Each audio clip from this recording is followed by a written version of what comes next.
and still wrote stories that changed the world. What if I told you their real-life stories can also teach you English? Stay with me till the end and tell me in the comments, which author inspires you the most? Chapter 1. A Day for Books. Every year, there is one day when the world stops for a moment to celebrate something that lives in our hearts' books. It is not just a normal day. It is not about buying or selling. It is about remembering the power of stories, the magic of words, and the way a single page can make you travel to another time or another place without leaving your chair. This day is called World Book Day, and it is more than just a date on a calendar. It is a reminder that words can change people, and people can change the world. World Book Day is celebrated on April 23rd every year. This date is very special. It is the day when the world remembers the lives of great writers who gave us stories we still love today. Imagine this is the day when William Shakespeare, one of the greatest English writers, died. It is also the day when Miguel de Cervantes, the Spanish author of Don Quixote, died. And even more, it is the birthday of Inca Garcilaso de la Vega, a writer who kept the stories of his people alive. 3 great names, one single date. It feels like the universe chose this day to honor books forever. When you think about it, a book is more than paper and ink. It is like a little door. When you open it, you can step inside someone's mind. You can see the world through their eyes. On World Book Day, people everywhere open these doors together. In schools, teachers tell children stories. In libraries, people gather to read aloud. On the streets, some cities even give out free books to strangers. It's a day when everyone becomes a little bit closer because we are all part of the same story-loving family. I want you to think about the first book you ever read. Was it a picture book? A school book? Maybe a comic? You might not remember every page, but you remember the feeling. Maybe you laughed. Maybe you were curious.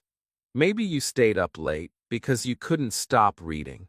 That is what World Book Day is all about, that feeling. That magic. It reminds us why we read in the first place. But here is something you might not know: World Book Day is not only about reading. It is also about writing. Many people start writing their first poem, first diary page, or first short story on this day.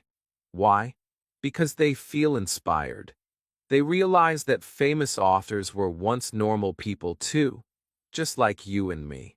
They had normal days, normal problems, and normal dreams until they started putting their thoughts into words. This is why I love this day. It's a chance to remember that your story matters, no matter who you are or where you live. And I will tell you something even more special. On World Book Day, some people exchange books as gifts. They write small notes inside a message, a date, or even just their name, so the person who receives the book always remembers where it came from. It's like giving someone a piece of your mind and heart.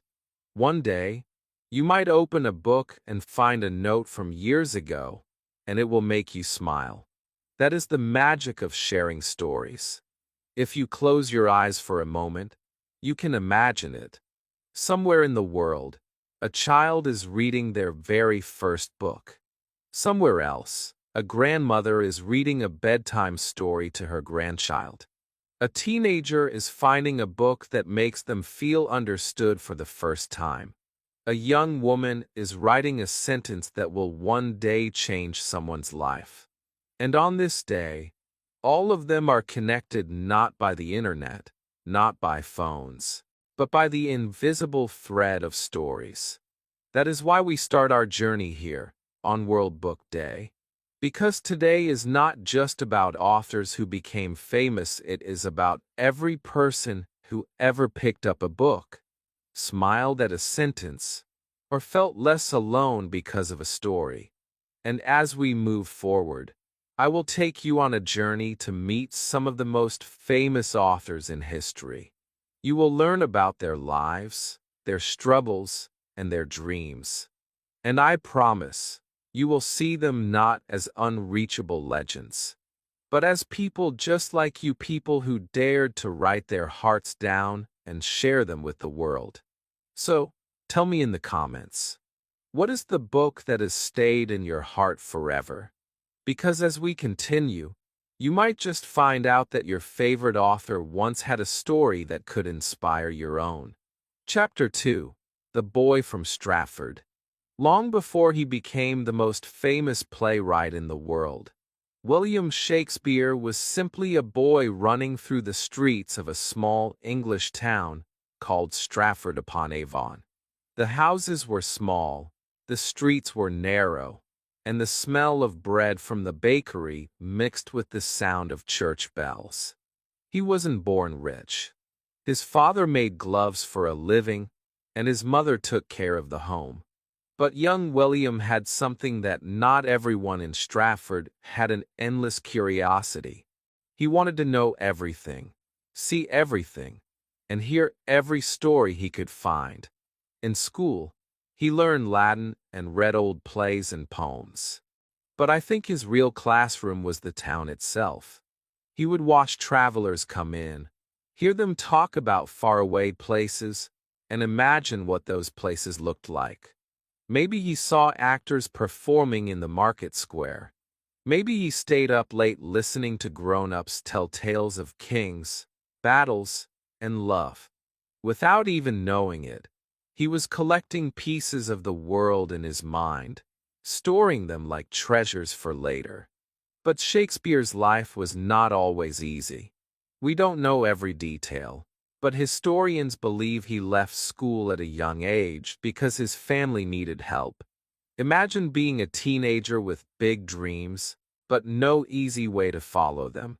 Yet, instead of giving up, he found stories everywhere: in people's laughter, in their arguments, in their secrets. That's what made him different. He didn't just live life, he studied it.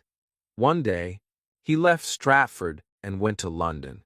It was a busy, noisy city full of theaters, markets, and people from all over the world. For a young man who loved stories, it was like stepping into a giant book. He began acting in plays, but soon his words became more powerful than his performances. His first works made people laugh and cry, sometimes on the same night. Audiences started to notice something special. Shakespeare wrote about kings and queens, yes, but he also wrote about normal people. He made everyone's story important. And here's the part that will surprise you: Shakespeare invented over 1,700 words in English. Words we still use today, like lonely, bedroom, and moonbeam. Imagine having the courage to create a word that no one had heard before, and then having the whole world use it for hundreds of years. That's the power of believing in your own voice. Even now, more than 400 years later, his plays are performed in every corner of the world. You don't have to understand every old English word to feel them. You can see the love in Romeo and Juliet, the ambition in Macbeth, the humor in A Midsummer Night's Dream. These words are alive because they talk about things we all feel: love, jealousy, hope, fear. If William Shakespeare were alive today, I think he would tell you something important. You don't need to be born rich or live in a big city to write something powerful. You just need to pay attention to the world around you. Listen carefully, and dare to put your thoughts into words. He started as just the boy from Stratford, but he became the man whose words shaped a language. So, I'll ask you this: if Shakespeare could turn his small-town life into stories the whole world loves, what could you do with your own life stories? Keep that question in your mind, because in our next chapter, we'll travel from England to Spain to meet another man who turned his imagination into one of the greatest adventures ever written. Chapter 3: The Spanish Dreamer. Far away from the green fields of England and the warm sun of Spain, a boy named Miguel de Cervantes was growing up with a heart full of dreams. His family was not wealthy, and life was often difficult. But Miguel had something no one could take away: an imagination so big it could not be contained by the walls of his home. He would watch the streets filled with merchants, soldiers, and travelers, and in his mind, they became heroes, villains, and adventurers. Even in the toughest moments, he found comfort in stories. As a young man, Miguel's life was anything but simple. He became a soldier and fought in battles that were loud, dangerous, and terrifying. One battle left him badly injured, and his left hand was permanently damaged. Yet instead of letting this stop him, Miguel learned something important: that courage is not only found on the battlefield, but also in the quiet moments when you decide to keep going. That decision, to never give up, would one day lead him to write the book that made him famous. But before fame, there was struggle. Miguel was captured by pirates and spent 5 years as a prisoner. Imagine that, 5 long years away from home, away from family, with only hope to keep you alive. And still, in those dark times, his imagination kept him company. He would think about knights, castles, and journeys into the unknown. In his mind, he was already writing the story that would change literature forever. That story became Don Quixote, the tale of an old man who loved books about knights so much that he decided to become one himself. He put on armor, took a sword, and went out to fight for justice. But there was one problem: the world had changed, and real knights no longer existed. Don Quixote fought windmills, thinking they were giants. He mistook ordinary inns for castles. He saw the world not as it was, but as he believed it should be. People laughed at Don Quixote, but they also loved him because deep down, we all know what it's like to chase a dream that seems impossible. Miguel used humor to hide a deep truth: that sometimes the world needs dreamers. Without them, nothing new would ever happen. When Don Quixote was published, it became one of the most important books ever written. Today, it is read in almost every language in the world. Some call it the first modern novel.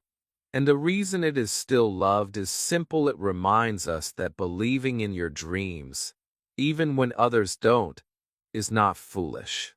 It's brave. Think about this: Miguel de Cervantes went from being a poor boy to a wounded soldier to a prisoner to a man whose book would be read for centuries. He didn't let failure stop him. He didn't let pain silence him. He didn't wait for life to be perfect before he began writing. He wrote because his heart told him to. And that's the same reason his story still touches hearts today. If Cervantes could speak to you now, I believe he would say, "Dream, even if the world calls you crazy. Keep going, even if the road is long. And most of all, tell your story, because you never know who it might inspire." In our next chapter, we will climb high into the mountains to meet a man who carried 2 worlds inside him and used his words to make sure both would be remembered forever. Chapter 4: A Life in the Mountains. High in the mountains of Peru, where the air is thin and the clouds seem close enough to touch, a boy named Gomez Suarez de Figueroa was born. But the world would later know him by another name: Inca Garcilaso de la Vega. His life was unlike most children's. He was the son of a Spanish conquistador and an Inca noblewoman, which meant he carried two different worlds inside him: the world of the Spanish invaders and the world of the Inca people who had lived on those lands for centuries. From the time he was small, Garcilaso listened to two kinds of stories. His mother and her family told him the legends of the Inca, stories about the sun god, the sacred mountains, and the kings who ruled long before the Spanish came. These tales were rich with tradition, color, and deep respect for nature. His father's world was different, full of European ideas, history, and politics. For many, these two worlds were in conflict. But for Garcilaso, they were treasures to be kept and remembered. Life was not always peaceful. The arrival of the Spanish had brought war, sickness, and loss to the Inca people. Many voices from his mother's side were being silenced, and their history was being rewritten or forgotten. Garcilaso felt the pain of that loss. He knew that if someone did not write these stories down, they might disappear forever, and so he carried them inside him like a secret library, waiting for the right time to share them with the world. When he was a young man, Garcilaso moved to Spain. Imagine that: leaving behind the mountains, the language of your childhood, the faces you love, and stepping into a place where you are different from everyone else. In Spain, he learned to write in the style of European scholars, but he never forgot the songs and words of his Inca heritage. In fact, he began to weave them together. He realized that his gift was not choosing one world over the other, but joining them so both could live on the same page. His most famous work, Comentarios Reales de los Incas, was more than just a history book. It was a bridge between two cultures. In clear, beautiful words, he told the stories of the Inca kings, their traditions, their victories, and their wisdom. He showed the Spanish and the wider world that the Inca civilization was not a lost, primitive culture, but a rich and intelligent society that deserved respect. For beginners in English or in any language, Garcilaso's life teaches something powerful. You don't have to erase one part of yourself to belong in another world. You can carry your past proudly while learning new ways to tell your story. In fact, it is your unique combination of experiences that makes your voice worth hearing. I often wonder what Garcilaso must have felt when he saw his books being read by people far from the mountains of his childhood. Maybe he smiled, knowing that somewhere an Inca grandmother's story about the sun god was now alive in the mind of a reader across the ocean. Maybe he felt a quiet victory, the kind that comes not from winning a war, but from keeping something precious alive. Today, his work is read not only in Peru or Spain, but around the world. And every time someone opens his book, the mountains, rivers, and voices of his people rise again, fresh and alive. That is the power of writing from the heart. If Inca Garcilaso de la Vega could speak to you now, I think you would say, do not be ashamed of where you come from. Your story is your strength. Share it, and you give life to your people, your family, and yourself. In our next chapter, we will leave the mountains and step into the quiet English countryside, where a young woman named Jane was secretly writing stories that would one day capture the hearts of millions. Chapter 5.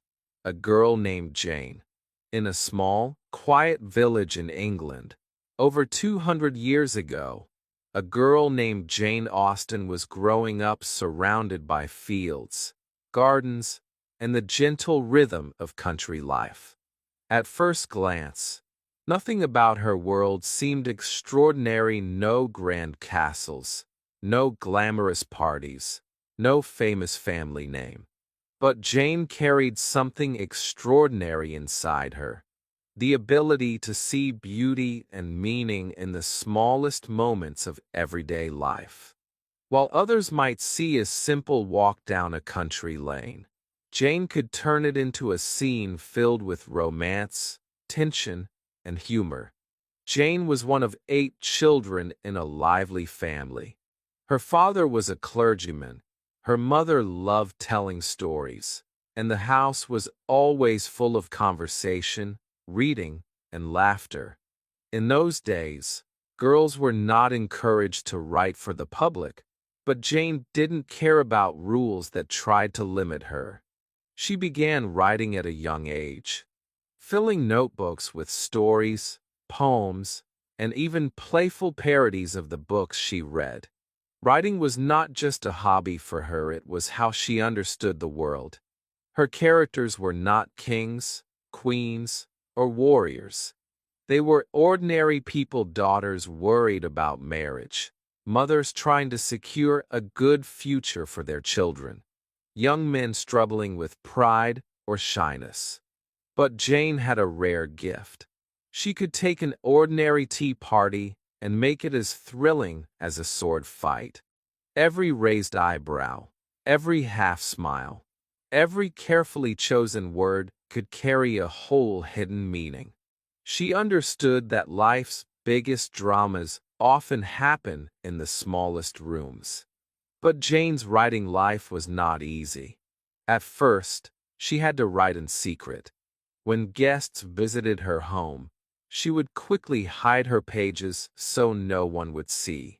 This was not because she was ashamed, but because the world was not yet ready to take women writers seriously. Still, she never stopped. In the quiet of her home, between daily chores and family duties, she polished her sentences until they shone. Her first major success was Sense and Sensibility. Published anonymously, the cover said "Only by a Lady." Then came Pride and Prejudice, a novel so alive with wit and warmth that it has never gone out of print since the day it was first published. People fell in love with her characters because they felt real, as if they could step right out of the book and join you for tea. Elizabeth Bennet, Mr. Darcy, and so many others became timeless, living in the hearts of readers across generations. What's even more inspiring is that Jane Austen achieved this. Without traveling the world, without huge wealth, and without powerful connections. She wrote from her little village, proving that you don't have to be in the center of the world to write something that touches it. All you need is the courage to put your truth into words. Jane's life ended too soon. She died at the age of 41, but in that short time, she created stories that have lasted more than 2 centuries. Today, her books are translated into many languages, adapted into films, and loved by millions. Her humor, her understanding of human nature, and her quiet defiance of society's limits continue to inspire not only writers, but anyone who has ever been told, "You can't." If Jane Austen could speak to you now, I believe she would say, "Look closely at your own life. The stories are already there. You don't have to be someone else or live somewhere else to create beauty. You just have to start writing." And so, from the quiet villages of England, our journey will now take us into a much more modern world, a world where magic trains, spells, and wands made a woman named Joan famous as the creator of one of the most beloved series in history. Chapter 6: The Lonely Wizard. Long before the world knew the name Harry Potter, there was a young woman named Joanne Rowling, sitting in a small cafe with a notebook, a cup of coffee, and a heart full of stories. She was not famous. She was not rich. In fact, life at that time was very hard. She was a single mother, raising her baby daughter alone, struggling to pay rent, and wondering how she could build a better life. But inside her mind, there lived a boy wizard with messy hair, round glasses, and a lightning-shaped scar, and he would not stop knocking on the door of her imagination. Joanne, who we now know as J.K. Rowling, first thought of Harry Potter while riding a delayed train from Manchester to London. She didn't have a pen, she didn't have paper, just the image of a young boy who didn't yet know he was special. By the time she got home, the story had already begun to grow. She imagined his school, his friends, his enemies, and a magical world hidden inside the ordinary one. But turning that idea into a book was not easy. She wrote in cafes because her apartment was too cold to sit in for long. She wrote when her baby was sleeping.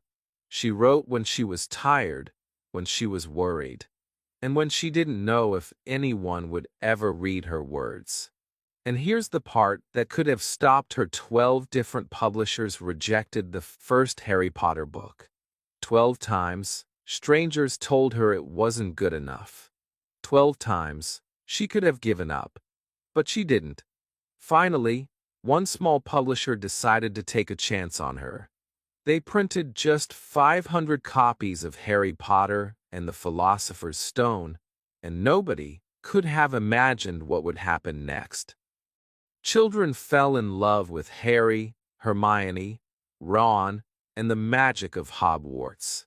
Parents read the books aloud at bedtime. The series grew bigger and bigger until it became a global phenomenon, selling hundreds of millions of copies in dozens of languages.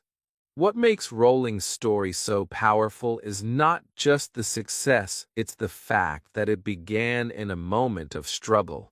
She had no guarantee that her dream would work, but she believed in it enough to keep going.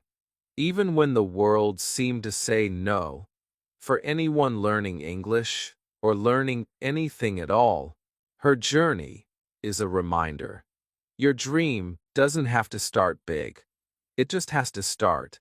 The Harry Potter series didn't just entertain people, it brought reading back into the lives of millions of children. In a time when many kids preferred television or video games, Rowling's books made them pick up a book willingly, excited to turn each page. That is the kind of magic that lasts longer than any spell. And even after all her success, Rowling often talks about the importance of failure. She says that hitting rock bottom, having nothing left to lose, gave her the freedom to try without fear. That's a lesson we can all carry. Sometimes the darkest moments are the beginning of our best chapters. If J.K. Rowling could speak to you today, I think she would say, don't wait for the perfect moment to begin. Start now. Even if your life feels ordinary, your imagination can make it extraordinary. From the busy streets of modern England, we now step into a world of bright colors, rhymes, and pictures, a world where a man used simple words to make reading fun for millions of children. Chapter 7. The Man Who Drew Words. In a world where reading was sometimes seen as boring homework, there came a man who made it feel like play. His name was Theodore Seuss Geisel, but most people know him simply as Dr. Seuss. He was not just a writer. He was a magician who could turn a handful of simple words into a whole new universe. With just a few rhymes and some wild, colorful drawings, he could make children laugh, think, and want to read more often without even realizing they were learning. Dr. Seuss didn't start out planning to be the king of children's books. He began as a cartoonist, drawing funny pictures for magazines and advertisements. But somewhere along the way, He discovered the magic of combining pictures with words in a way no one else had done before. His sentences danced, his words played tricks, and his characters, like the mischievous cat in the hat or the kind-hearted Horton, the elephant, felt like friends you could visit whenever you opened a book. What made Dr. Seuss special was how he understood children. He knew they didn't want long, complicated sentences. They wanted rhythm, rhyme, and surprise. They wanted to turn the page because they couldn't wait to see what came next. And so he used short words, simple language, and a music-like beat that made reading feel like singing. Even adults found themselves smiling as they read his books aloud to their kids. One of his most famous works, Green Eggs and Ham, was written using only 50 different words. Why? Because his publisher bet him he couldn't make a good story with so few words. Dr. Seuss accepted the challenge and created a book that has been read by millions around the world. That's the kind of creative bravery that turns a small idea into a global treasure. But Dr. Seuss didn't just make people laugh. Hidden inside his playful rhymes were powerful lessons about kindness, courage, and imagination. In Horton Hears a Who, he reminded us that a person's a person, no matter how small. In the Lorax, he warned about caring for the environment before it's too late. Without being heavy or serious, he planted big ideas into little minds, ideas that stayed there for life. For anyone learning English, Dr. Seuss is a gift. His words are simple enough for beginners, but his ideas are rich enough for everyone. Reading his books out loud helps with pronunciation, rhythm, and confidence. And because they're so fun, you forget you're practicing it all. That's the best way to learn when it doesn't feel like work. I think if Dr. Seuss could talk to you today, he would say something like, "Words are not just for tests or homework. They are toys. Play with them, mix them up, make them rhyme, and most of all enjoy them." From the bright, colorful world of Dr. Seuss, our journey now moves into a deeper and more serious place. The heart of Russia during a time of war, to meet a man whose words were as wide and powerful as the history they told. Chapter 8, From War to Peace. In the vast, cold lands of Russia, where winter can feel endless and the forests stretch farther than the eye can see, a young man named Leo Tolstoy was born into a world of privilege. His family was wealthy, his home a large estate, and his childhood full of comfort. Yet, even in such a life, Tolstoy felt a restless hunger inside him, a need to understand the meaning of life, love, and why people do the things they do. That search would one day lead him to write books so powerful that they are still read in every corner of the world. As a young man, Tolstoy went to war. It was not the kind of war told in songs and celebrations. It was messy, painful, and filled with loss. He saw soldiers fall. He saw fear in the eyes of men who had once been brave. And he realized something important. War was not just about battles and flags. It was about people, each with their own story. This truth stayed with him long after he returned home, and it would shape his writing forever. Tolstoy's most famous works, War and Peace and Anna Karenina, were not just books. They were entire worlds. In War and Peace, he took the huge events of history and showed them through the eyes of ordinary people. He made you feel the cold of the battlefield, the joy of a family dinner, the heartbreak of loss, and the hope that love can survive even in the hardest times. In Anna Karenina, he explored the deep, complicated emotions that drive people to make choices that change their lives forever. What made Tolstoy different from other writers was his honesty. He did not pretend that life was simple or easy. He showed that people could be brave and selfish, kind and cruel, loving and careless, sometimes all in the same day. His characters felt real because they were not perfect. They were human.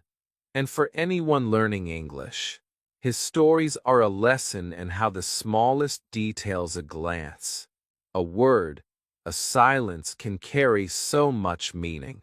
But Tolstoy's life was not just about writing.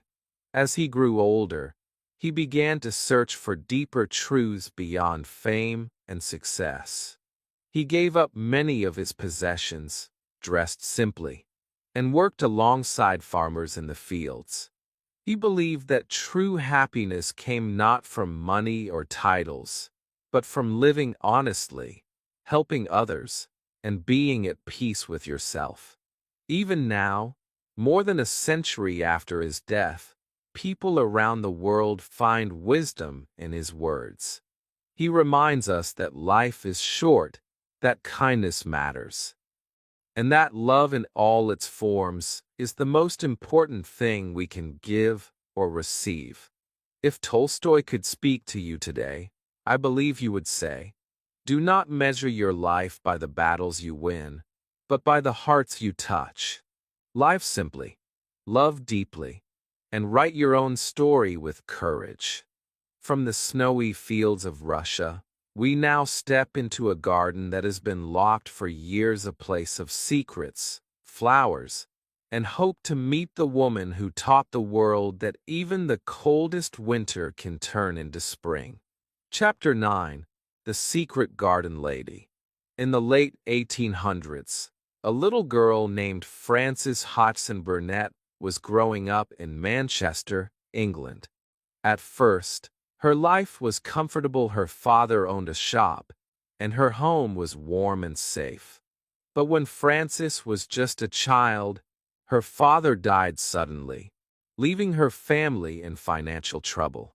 The security she had known disappeared almost overnight. Her mother decided to take the family across the ocean to the United States, hoping for a better life. They settled in Tennessee, but it was not the dream they had imagined. Life was hard, money was scarce, and young Frances had to grow up quickly. Even in those difficult years, Frances found escape in her imagination. She began writing stories when she was still a teenager, sending them to magazines for a few dollars. At first, it was just a way to help her family survive. But slowly, her words began to travel.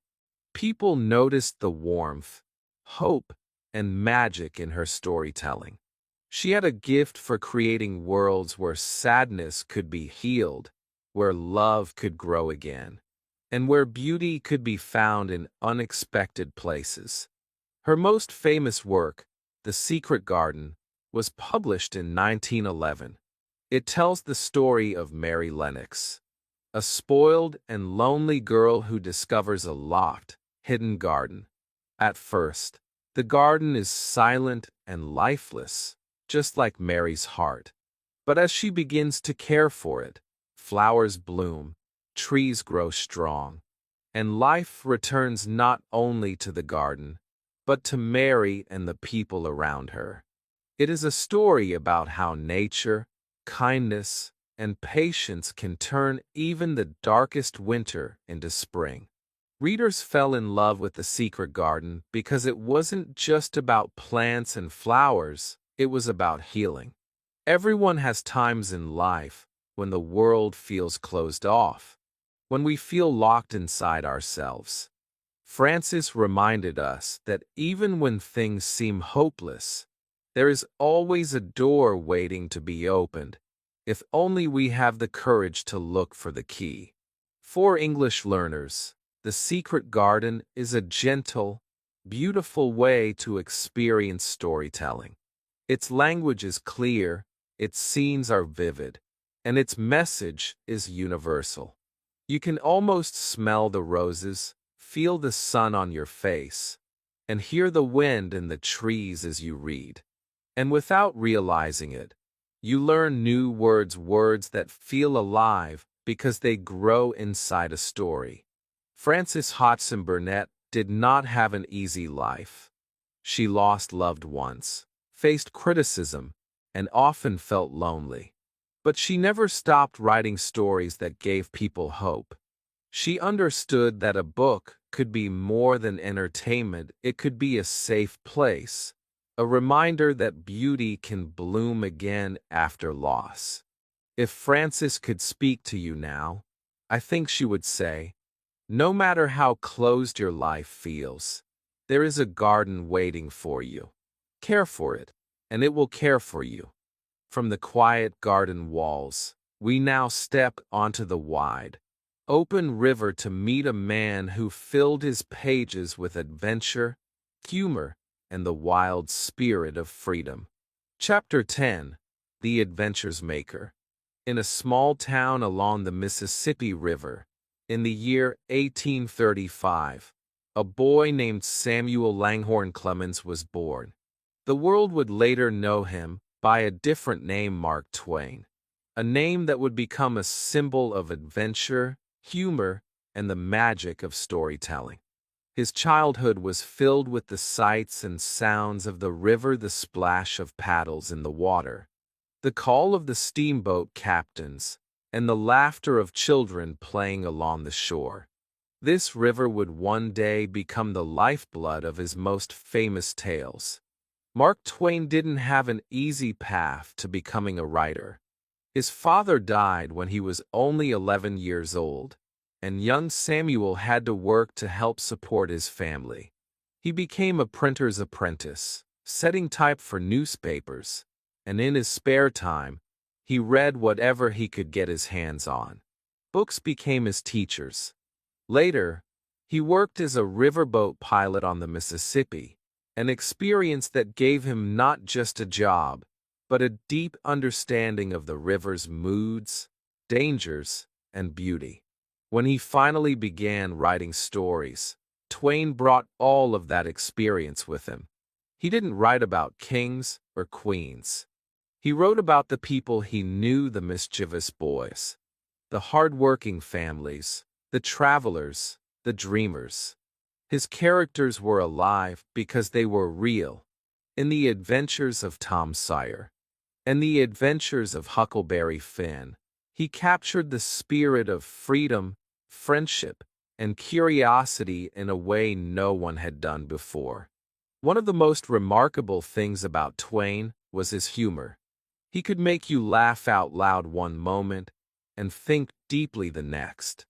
His jokes were often wrapped around truths about life, society, and human nature. He showed that you could tell important stories without being heavy or boring. For beginners in English, his writing is a reminder that language doesn't have to be complicated to be powerful, it just has to be honest. But Twain's life wasn't all joy and laughter. He faced business failures, lost loved ones, and struggled financially later in life. Yet, he never stopped writing, never stopped speaking, and never stopped observing the world with a sharp eye and a warm heart. He turned even his pain into lessons that readers could feel and understand. The reason his books are still read today is simple. They speak to something deep inside us, the longing for adventure, the desire to break free, the joy of friendship, and the belief that life is meant to be lived fully. When Huck Finn sets off on a raft down the Mississippi, you can feel the wind, smell the river, and hear the water against the wood. It's not just a story, it's an experience. If Mark Twain could speak to you now, I believe he would say, don't wait for life to happen, go and find it. Adventure is out there, but you have to step onto the raft. And now, from the flowing river of America, We sail across oceans and into a land of poetry and song to meet a man who saw the whole world through words, and whose voice still echoes like music today. Chapter 11. The Poet Who Saw the World. In the warm, golden light of Bengal, in the year 1861, a boy named Rabindranath Tagore was born into a family that loved art, music, and literature. Even as a child, he had a quiet intensity in his eyes, as if he were already listening to some secret song the rest of the world couldn't hear. His home was alive with culture. Poets visited, musicians played, and conversations about philosophy flowed like the rivers of India. But young Tagore wasn't content to just listen. From an early age, he began to create. By the time he was a teenager, he was writing poems that carried the depth of someone far older. He saw beauty not only in grand things, but in the smallest details. The way light falls through leaves, the sound of rain on a roof, the scent of a flower opening at dawn. For him, nature was not separate from people. It was part of the same story. His words painted pictures so vivid that even if you had never seen the rivers of Bengal or the fields of Shantiniketan, you could feel them in your heart. But Tagore was more than just a poet. He was a songwriter, painter, educator, and thinker. He wrote thousands of poems, songs, plays, and stories. His music was so powerful that two of his songs later became national anthems, one for India, Jana Gana Mana, and one for Bangladesh, Amar Shanar Bangla. And yet, despite his fame, he carried himself with humility. He believed that art was not for showing off, but for connecting human hearts. In 1913, Tagore became the first non-European to win the Nobel Prize in Literature. The award brought him global recognition, but what truly mattered to him was not the medal or the applause. It was the chance to share his vision of a world united by love, peace, and understanding. He traveled widely, visiting countries across Asia, Europe, and America, speaking about unity, education, and the beauty of cultural exchange. Wherever he went, he carried the soul of Bengal with him, like a lantern lighting the way. For English learners, Tagore's translated works are a gift. His language is simple but profound, easy to read, yet full of meaning. In poems like Where the Mind is Without Fear, he invites you into a space where words are not just for communication, but for touching the soul. He reminds us that English or any language becomes beautiful when it carries truth, emotion, and humanity. Tagore's life was not without sorrow. He lost several members of his family, including his wife and children, and faced moments of deep grief.